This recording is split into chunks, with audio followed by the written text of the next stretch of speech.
of what Agatha was doing. She was suffering, clearly suffering.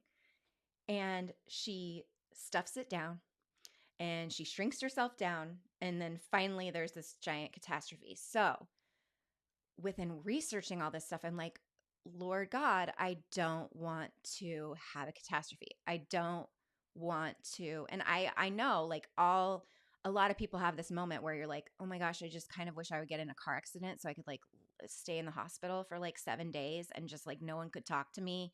And those are not normal, healthy thoughts. We have them sometimes. And so I was having these a lot. And I'm like, I don't want to have a catastrophe in my life. I would definitely like mess something up. I would self-sabotage in some way. It wouldn't be like sabotaging anybody else. I would screw something up royally, and that's what would happen. So I'm like, I need to avoid this catastrophe. Okay, so these are called mandalas, and they're a technique in art therapy. And as a drama therapist, we oftentimes use techniques from art therapists and other creative arts therapists. But these are all mandalas that I have made myself, except for the top left corner, which you can't see very well, but it's a little girl in a moon holding a balloon. And that's one that a client made for me and told me that I can share. These are all mandalas that I have made pretty recently. And the thing I love about them is that, first of all, it's so simple. It is a circle. You can use something to trace it, or if you don't have anything to trace, you can see some of mine are kind of oval-ish. That's because I didn't trace anything. And what they are is you just start out with like a circle on a piece of paper. You just start out like this. It's just like this. And then you can use whatever you want. I always use oil pastels because I like to like mess it. I like to be messy with it. Yes, smudge and blend. It's so fun. I'm going to call this TDM, the Daily Mandala. And I did this in graduate school for an entire year. I would have a blank thing and I put in the mandala.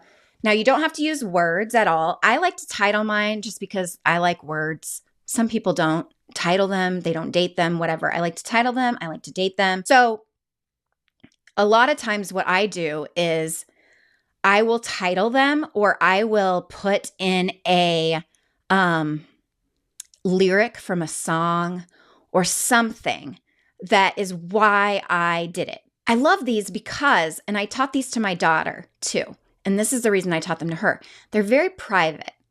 A written journal in situations can be found later and read by someone. Like if you're, a 13-year-old girl and your brother's going to break into your room and see who you like. Or, if you're not in you're in a group situation and you're not comfortable with revealing the, contents of your brain, which is what we will be in. We'll be in like a small group.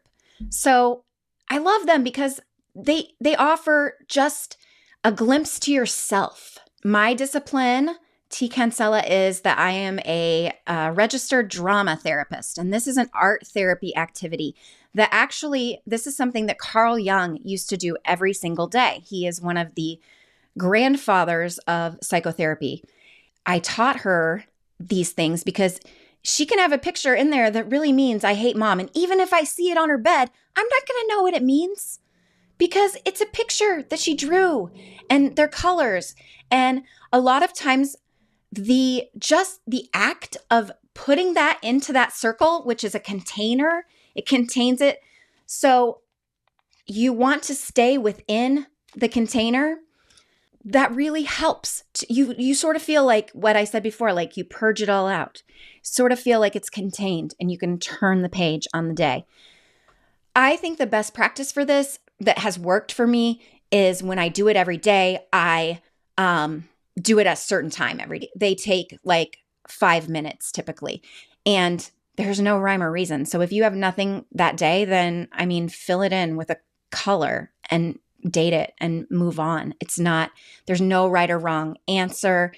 There's, no reason to stress over it. It's really just a tool that you can use to kind of get yourself some clarity on your day. So what I thought is that this daily mandala group, every single day, the people that are in our group, as an accountability thing, we're going to post it. Now, if your mandala is like too personal or you don't want to post it, that's fine.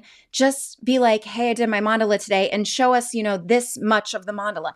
That's the greatest thing about the medium of art is that there's aesthetic distance at all times when doing this type of therapy because I can choose how much I want to reveal and how much I don't. And I can choose what I want to let you in on and what I don't.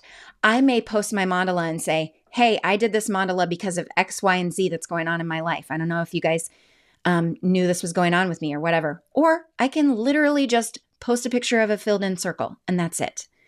So that is one reason that I really love this practice. And I think that it will bring about other practices that will be really great. I'll start a channel in our Discord and you can come in and say you want to do it. And then we'll kind of take roll and I will try to check in as well, like at night. Hey, have you done your mandalas yet? Or whatever. I'm not going to be like, I'm not grading you. But I love it because I think that it does help to have something, have a little bit of a group where you're accountable. If you don't get it done, I'm not saying like I'm going to know if you did 2 on one day or you didn't do one at all. There's no consequence. It's just for ourselves. It's just a little thing for ourselves. So I hope that some people will join me, even if they don't. I'm going to be doing this for 31 days.